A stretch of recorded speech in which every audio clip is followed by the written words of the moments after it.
Yeah, my people, how una dey? I don't come again. I hope you guys are good.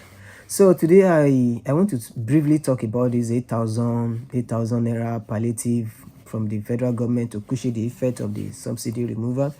I know this topic has really, generated a lot of controversies, lot of arguments, and of course some people have really appraised federal government for their action, and of course Nigerians are suffering. Nigerians are already in pains, facing the effect of the subsidy removal, and of course something must be done. Something must be really done, if a kind of urgent intervention from the government. And to me, if the government will be doing that, I mean, out of their generosity, they will be doing anything to, of course, help the citizens. It's been done all over the world. I mean, in America, in UK, you see government trying to, come in and give immediate support. It happened during the period of the COVID-19 and everything. It happens. So my fear is, I have never,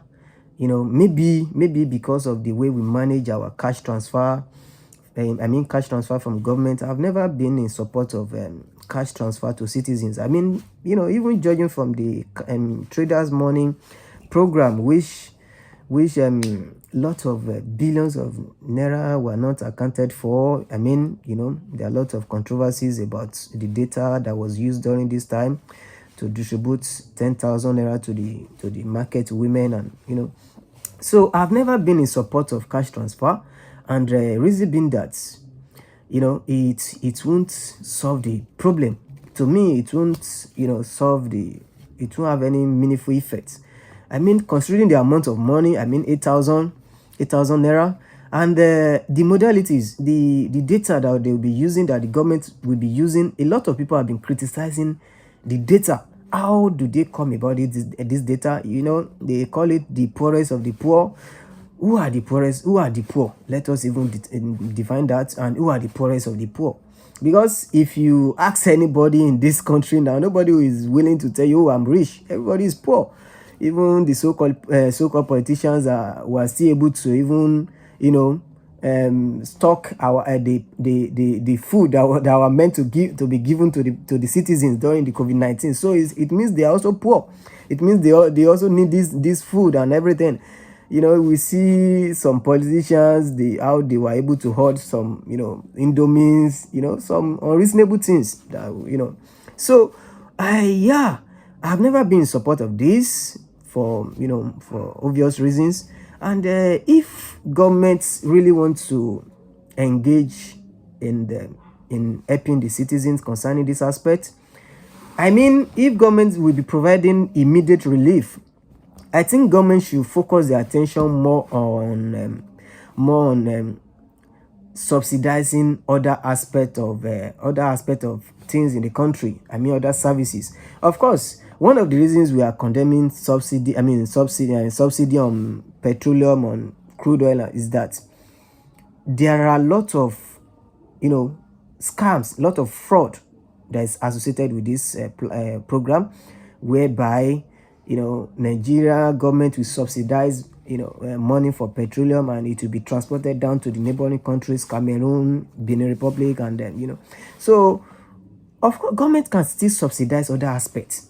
I mean, for the immediate relief now on the subsidy removal, of course, who says we can't subsidize on electricity? Lots of Nigerians are paying, I mean, lot of huge amount of money on electricity. If government can really subsidize, do something on electricity. And what happens to transportation? I mean, there was a time in this country, we always witnessed the federal government mass transit. What happens to those buses? What happens to those mass transits? Who says we can't subsidize on that, on transportation? I think it will really help the citizens. It will have a meaningful effect, because of a lot of Nigerians travels on daily basis from one state to another. Federal government can engage in that. That will really have a meaningful effect. And if government wants to engage in long lasting solutions, and I think this money can be channeled to our moribund refineries, the four moribund refineries that we have in the country.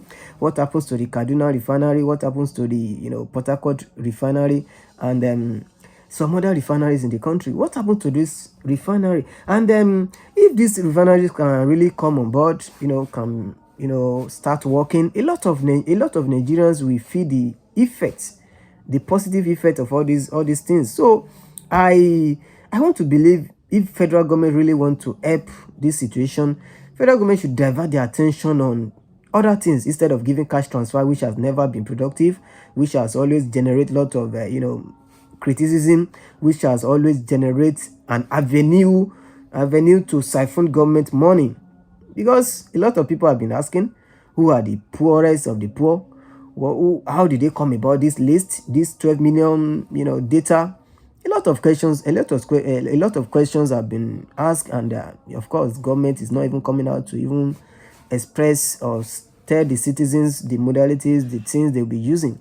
So, if government really want to help the citizens, I think they should focus on electricity, subsidizing the electricity for the time being, subsidizing transportation, and some other things instead of cash transfer.